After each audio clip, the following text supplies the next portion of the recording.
Muy buenas tardes. El día de hoy vamos a dar inicio con el módulo 1, la parte gramatical del pasado simple. Y bueno, este tiempo verbal se utiliza con oraciones en las que la idea, el acto o el estado ya se completó.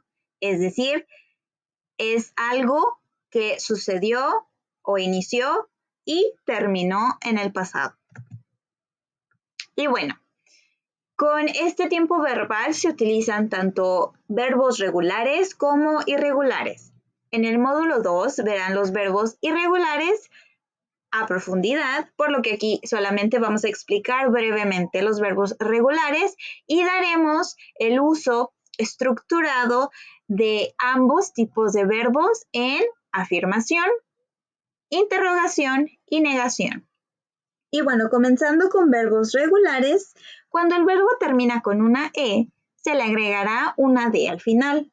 Esto cuando se está conjugando, por lo que, por ejemplo, el verbo change pasa a ser changed. Un ejemplo de una oración sería, The woman changed her dress for a skirt. La mujer cambió su vestido por una falda. En cambio, con verbos que terminan en una consonante o con una Y, su conjugación será la siguiente. Por ejemplo, un verbo con terminación en Y como enjoy pasa a ser enjoyed. He enjoyed the date with Samantha. Él disfrutó su cita con Samantha. Y bueno, en afirmaciones, esta es la estructura. Tenemos nuestro sujeto más el verbo con terminación de o ed más un complemento.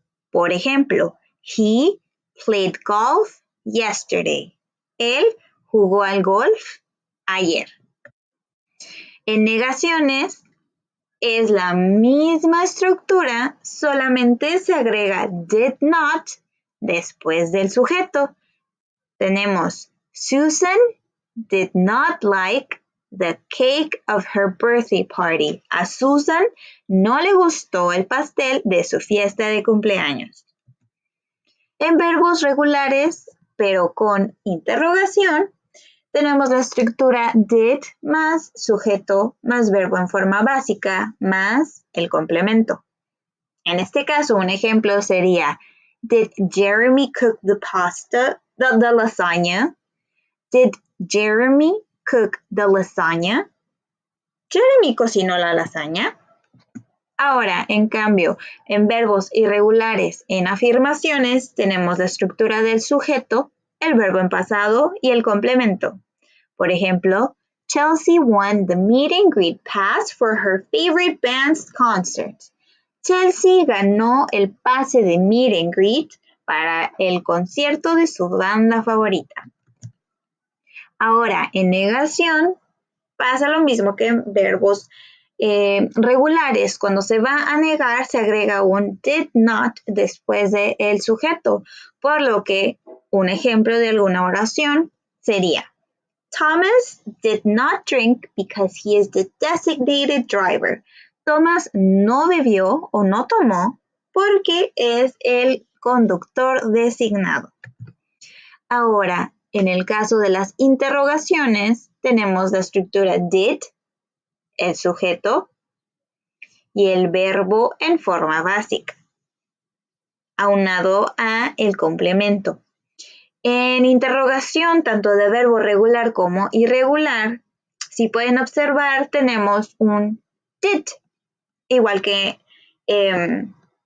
con el ejemplo de Did Jeremy cook the lasagna? Aquí nuestra oración es Did Catherine forget her wallet at home again?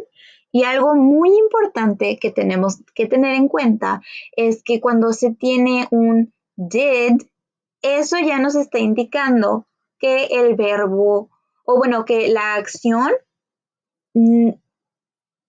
ya está en un pasado. Es decir, el verbo se queda en forma básica, igual que aquí en la negación. Como tenemos un did not, el verbo se queda en forma básica. Entonces es drink.